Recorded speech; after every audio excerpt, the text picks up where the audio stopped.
53 വർഷങ്ങൾക്ക് ശേഷം മനുഷ്യൻ വീണ്ടും ചന്ദ്രനിലേക്ക് തിരിച്ചതിൻ്റെ വാർത്തകളാണ് മാധ്യമങ്ങളിൽ നിറയുന്നത്. അതെ, ശാസ്ത്രലോകം പുതിയൊരു ആവേശത്തിലാണ്. 60കളുടെ അവസാനത്തിൽ മനുഷ്യൻ ചന്ദ്രനിൽ ഇറങ്ങിയതിൻ്റെ ഫോട്ടോകളും ക്വാളിറ്റിയില്ലാത്ത വീഡിയോകളും മാത്രം കണ്ട് തൃപ്തിയടയേണ്ടി വന്ന 2 തലമുറകൾ കഴിഞ്ഞപ്പോഴാണ് ഈ ആധുനിക കാലത്ത് ആ ചരിത്ര മുഹൂർത്തം ആവർത്തിക്കപ്പെടാൻ പോകുന്നത്. ഇതിനിടയിൽ പരക്കുന്ന ചില ചോദ്യങ്ങളുണ്ട്. അന്ന് മനുഷ്യൻ ചന്ദ്രനിൽ പോയി എന്നത് പറഞ്ഞു പറ്റിക്കുകയായിരുന്നു? ശീതയുദ്ധത്തിൽ സോവിയറ്റ് യൂണിയനെ ജയിക്കാൻ കാലിഫോർണിയൻ മരുഭൂമിയിൽ സെറ്റിട്ട് നടത്തിയ നാടകമായിരുന്നു? ടെക്നോളജി അത്രയൊന്നും വികസിക്കാത്ത അക്കാലത്ത് ചന്ദ്രനിൽ പോയി മടങ്ങി വരിക എന്നത് അസാധ്യമായിരുന്നു? അന്ന് പോയെങ്കിൽ പിന്നെ എന്തുകൊണ്ട് പിന്നെ പോയില്ല? ആർട്ടമിസ് പദ്ധതിയെപ്പറ്റി വിശദമായ വീഡിയോ വേറെ ചെയ്യാം. ഇപ്പോൾ നമുക്ക് അപ്പോളോ പദ്ധതിയെപ്പറ്റിയുള്ള ഈ സംശയങ്ങൾക്ക് ഉത്തരം കണ്ടെത്താം. എന്നാൽ തുടങ്ങിയാലോ? പ്രിയപ്പെട്ട കൂട്ടുകാർക്ക് സയൻസ് കോർണറിൻ്റെ പുതിയ വീഡിയോയിലേക്ക് സ്വാഗതം. വീഡിയോ ഇഷ്ടമായാൽ ലൈക്ക് ചെയ്യുക, താല്പര്യമുള്ളവരിലേക്ക് ഷെയർ ചെയ്തു കൊടുക്കുക, നിങ്ങളുടെ അഭിപ്രായങ്ങൾ കമൻ്റായി രേഖപ്പെടുത്തുക. നോക്കൂ, ഇത്തരം വിഷയങ്ങൾ പഠിക്കുന്നതിനോടൊപ്പം സയൻറ്റിഫിക്കായി അവെയറായി ഇരിക്കുമ്പോൾ തന്നെ ബുദ്ധിപരമായിട്ട് നമ്മുടെ സമ്പത്ത് കൈകാര്യം ചെയ്യാനുള്ള കാര്യങ്ങളും നമ്മൾ നോക്കണം. ഇപ്പോഴത്തെ കാലത്ത് ഏറ്റവും കൂടുതൽ ആളുകൾ പൈസ നശിപ്പിക്കുന്നത് ആശുപത്രികളിലാണ്. അതുമാത്രം നമുക്ക് കടം പറയാൻ പറ്റില്ലല്ലോ. അതുകൊണ്ട് ഒരു കാര്യം ഉറപ്പിച്ച് ഞാൻ പറയുന്നു, നിങ്ങൾക്ക് ഇനഫായിട്ടുള്ള കവറേജിൽ ഒരു നല്ല കമ്പനിയുടെ ആരോഗ്യ ഇൻഷുറൻസ് ഉണ്ടായിരിക്കണം. ഞാൻ എനിക്കറിയാവുന്ന എല്ലാവരോടും പറയാറുള്ളതാണ്, ഇത് നിർബന്ധമാണ്. ഇനി ഏത് കമ്പനി വേണമെന്ന് നിങ്ങൾക്ക് സംശയമുണ്ടെങ്കിൽ ഏറ്റവും നല്ലത് കമ്പയർ ചെയ്തെടുക്കുന്നതാണ്. ഞാൻ ഈ വീഡിയോയുടെ കമൻറ്റ് ബോക്സിലും ഡിസ്ക്രിപ്ഷൻ ബോക്സിലും ഒരു ലിങ്ക് കൊടുത്തിട്ടുണ്ട്. അവിടെ പോയാൽ നിങ്ങൾക്ക് 400-500 രൂപ മുതൽ പ്രീമിയത്തിൽ 1 കോടി രൂപ വരെ കവറേജ് ഉള്ളത് കാണാം. അൺലിമിറ്റഡ് കവറേജ് ഉള്ള പ്ലാൻസും അവിടെ അവൈലബിൾ ആണ്. അൺലിമിറ്റഡ് എന്നൊക്കെ പറയാനുള്ള കാരണം ഇപ്പോഴത്തെ ചികിത്സാ ചെലവ് 40 ലക്ഷവും 50 ലക്ഷവും 60 ലക്ഷവും ഒക്കെയാണ്. ഇനി നിങ്ങളുടെ ഫാമിലിയിൽ ആർക്കെങ്കിലും BP, ഡയബറ്റിസ്, ആസ്മ, തൈറോയിഡ് എന്നീ രോഗങ്ങളൊക്കെ ഉണ്ടെങ്കിൽ ഇൻഷുറൻസ് എടുത്ത് ആദ്യ ദിവസം മുതൽ കവറേജ് കിട്ടുന്ന പ്ലാനുകളുണ്ട്. പ്രവാസികൾക്കും നാട്ടിൽ നിന്ന് വിദേശത്തേക്കാൾ 35% വരെ കുറഞ്ഞ ചിലവിൽ ഹെൽത്ത് ഇൻഷുറൻസ് എടുക്കാം. 30 മിനിറ്റിൽ ക്ലെയിം സപ്പോർട്ടും അവൈലബിൾ ആണ്. അപ്പോൾ നമ്മൾ ഇതുവരെ ഇതിനെപ്പറ്റി ചിന്തിച്ചിട്ടില്ല എങ്കിൽ നമ്മൾ എത്ര വിദ്യാഭ്യാസമുണ്ടായിട്ടും എത്ര സയൻറ്റിഫിക് അറിവുണ്ടായിട്ടും കാര്യമില്ല. പൈസ പോയാൽ നഷ്ടപ്പെട്ടാൽ നഷ്ടപ്പെട്ടത് തന്നെയാണ്. പിന്നെ അതുപോലെ ഉണ്ടാക്കാൻ ചിലപ്പോൾ ജീവിതകാലത്ത് സാധിച്ചു എന്ന് വരില്ല. അതുകൊണ്ട് ഏറ്റവും നല്ലത് പ്രായമായ മാതാപിതാക്കളെയും കുട്ടികളെയും നമ്മളെയും ഒക്കെ കവർ ചെയ്യുന്ന രീതിയിൽ ഒരു ആരോഗ്യ ഇൻഷുറൻസ് ഉണ്ടാവുക എന്നുള്ളതാണ്. ലിങ്കും കാര്യങ്ങളും ഡിസ്ക്രിപ്ഷനിലും കമൻറ്റിലുമുണ്ട്. അല്ലെങ്കിൽ സ്ക്രീനിൽ കാണുന്ന QR കോഡ് സ്കാൻ ചെയ്താലും മതി. ഇപ്പോൾ തന്നെ ചെക്ക് ചെയ്ത് നോക്കുക. ഇപ്പോൾ എടുത്താൽ 25% വരെ ഡിസ്കൗണ്ടുമുണ്ട്. നാളത്തേക്കിത് മാറ്റി വയ്ക്കരുത്. വൈകുന്തോറും നമ്മുടെ സമ്പാദ്യം അപകടത്തിലാണ്. ശരി, നമുക്ക് വീഡിയോയുടെ വിഷയത്തിലേക്ക് വരാം. 1957 ആധുനിക ബഹിരാകാശ യുഗം ആരംഭിക്കുന്നത്. അന്നാണ് സോവിയറ്റ് യൂണിയൻ ആദ്യത്തെ കൃത്രിമ ഉപഗ്രഹം, ഒരു ഫുട്ബോൾ വലിപ്പത്തിലുള്ള ലോഹഗോളമായിരുന്നു അത്, സ്പുട്നിക്, അത് വിജയകരമായി വിക്ഷേപിച്ചത്. അതിനുശേഷം അവർ ലൈക്ക എന്നൊരു നായയെ ബഹിരാകാശത്തേക്ക് അയച്ചു. അവർ തന്നെയാണ് ആദ്യത്തെ മനുഷ്യനെ, യൂറി ഗഗാറിൻ, ബഹിരാകാശത്തേക്ക് അയക്കുന്നത്. ബഹിരാകാശത്തെത്തുന്ന ആദ്യത്തെ വനിത വാലന്റീന തെരഷ്കോവ. ആദ്യമായി ബഹിരാകാശത്ത് വാഹനത്തിൽ നിന്ന് പുറത്തിറങ്ങി ബഹിരാകാശ നടത്തം ചെയ്ത അലക്സി ലിയാനോവ് എല്ലാം സോവിയറ്റ് യൂണിയനിൽ നിന്നായിരുന്നു. കൂടാതെ ചന്ദ്രനിലേക്ക് ആദ്യമായി പേടകമയച്ചതും അവിടെ നിന്ന് സാമ്പിളുകൾ തിരികെ കൊണ്ടുവന്നതും സോവിയറ്റ് യൂണിയനായിരുന്നു. ചൊവ്വയിലേക്കും ശുക്രനിലേക്കും പേടകങ്ങൾ ആദ്യമായി അയച്ചതും അവരായിരുന്നു. അതായത് 60കളിൽ സോവിയറ്റ് യൂണിയൻ ബഹിരാകാശത്തെ കിരീടം വെക്കാത്ത ചക്രവർത്തിയായിരുന്നു.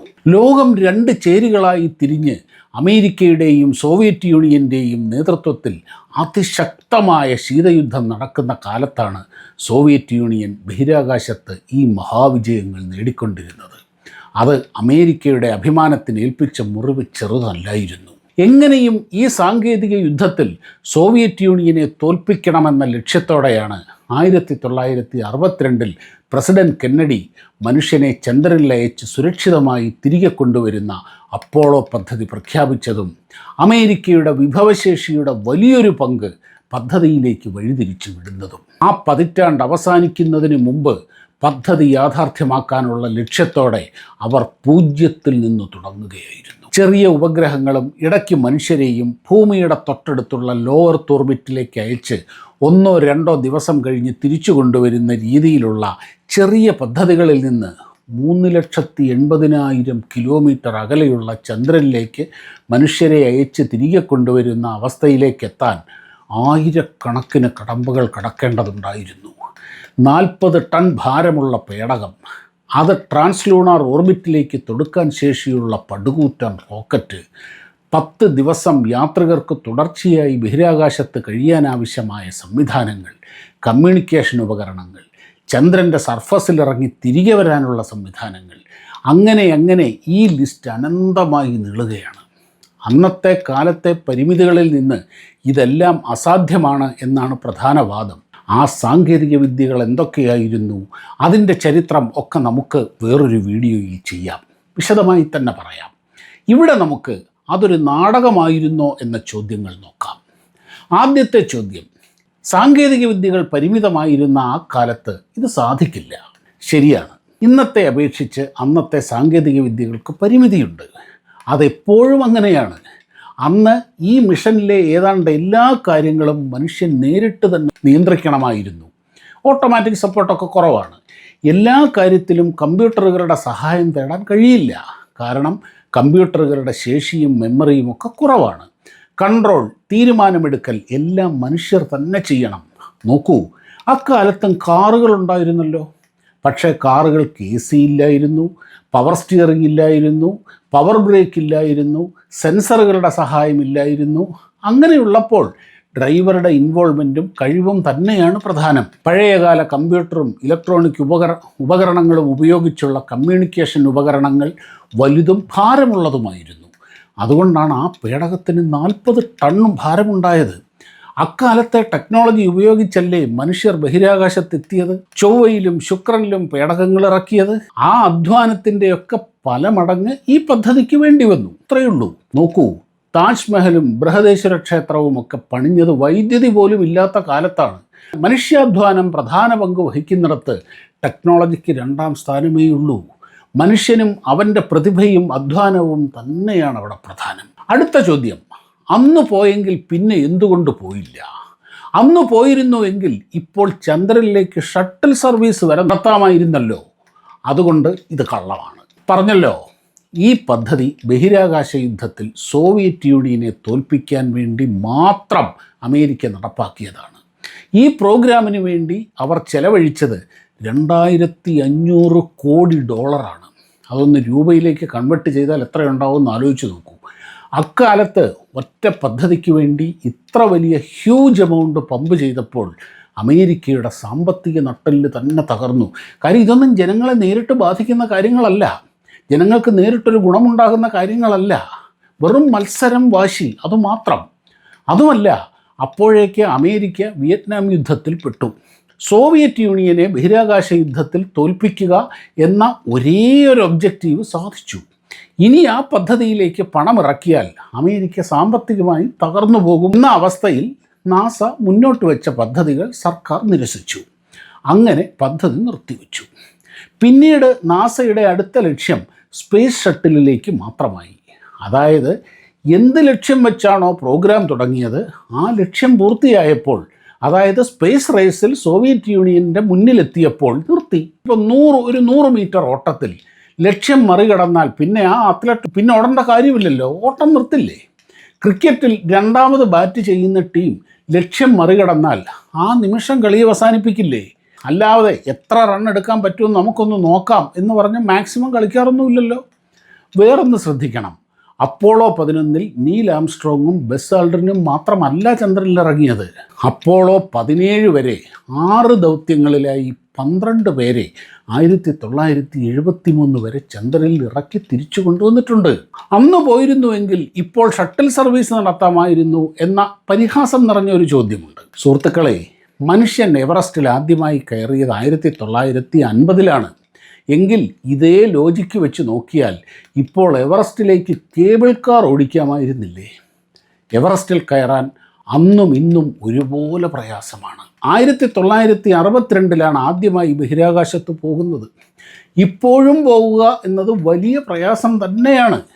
സ്പേസ് ടൂറിസം എന്നുള്ള ചില തമാശകളൊക്കെ നടക്കുന്നുണ്ടെങ്കിലും അതൊക്കെ ശതകോടീശ്വരന്മാർക്ക് ഏതാനും മിനിറ്റുകൾ മാത്രം നടക്കുന്ന കാര്യമാണ്. ഇനി അടുത്ത ചോദ്യം, പോയി എന്നങ്ങ് സമ്മതിക്കാം, പോയിട്ടങ്ങനെ തിരിച്ചു വന്നു?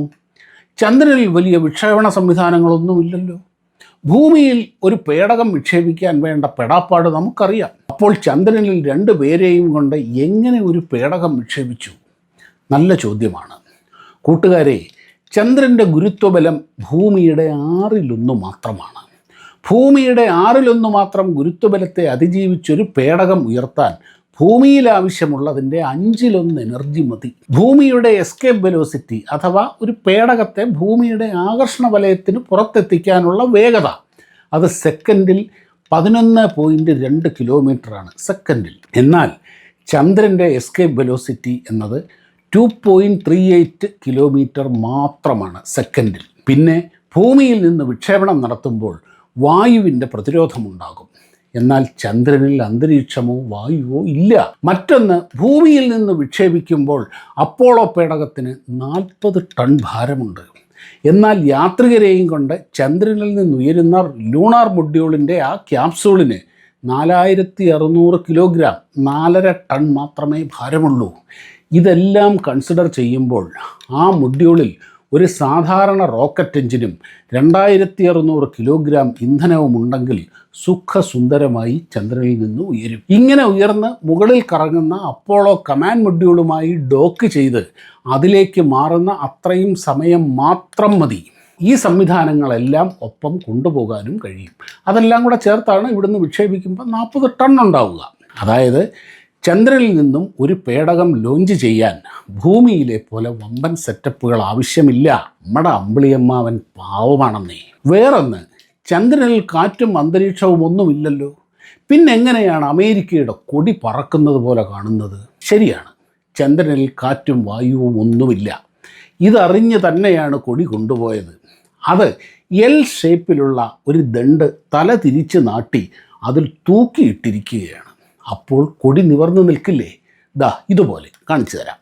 ഇത് എൽ ഷേപ്പിലുള്ള ഇതല്ലേ എൽ ഷേപ്പ്. അത് തല തിരിച്ചാൽ ഇങ്ങനെ നിൽക്കില്ലേ?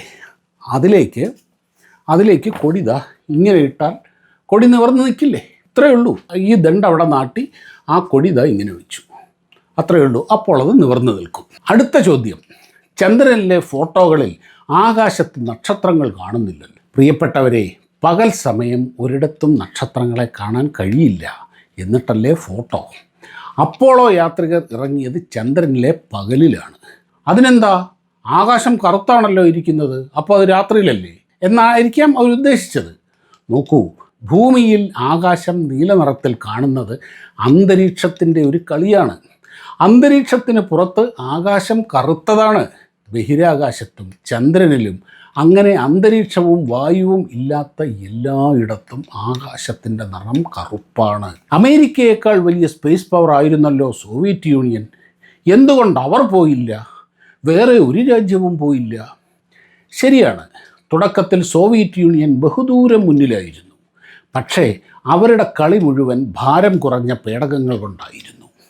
മനുഷ്യരെ ദൂരേക്ക് അയക്കുന്ന പേടകത്തിന് 10-40 ടൺ വലിയ ഭാരമുണ്ടാകും. അങ്ങനെയുള്ള പേടകം വഹിക്കാൻ ഭീമൻ റോക്കറ്റ് വേണം.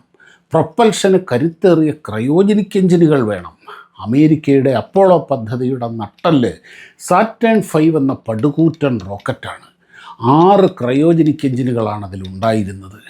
ആ എഞ്ചിനുകളും റോക്കറ്റും വികസിപ്പിക്കുന്നതിൽ നാസ വിജയിച്ചതുകൊണ്ടാണ് അവർക്ക് ചന്ദ്രനിലെത്താൻ കഴിഞ്ഞത്.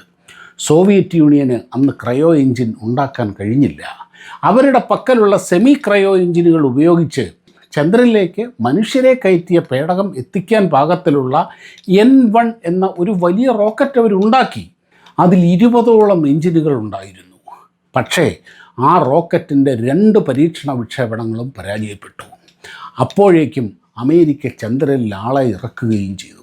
തോറ്റ് കഴിഞ്ഞ ഈ യുദ്ധത്തിൽ ഇനി കാശ് മുടക്കേണ്ട എന്നവരും തീരുമാനിച്ചു. കുറച്ചൊന്നുമല്ലല്ലോ വാരിയെറിയുന്നത്. കൂട്ടുകാരെ, ശരിയാണ്, അമേരിക്കയോട് നമുക്കൊക്കെ പല കാരണങ്ങളാൽ എതിർപ്പുണ്ട്. അവരുടെ അധീശത്വ മനോഭാവം അംഗീകരിക്കാൻ കഴിയുകയുമില്ല.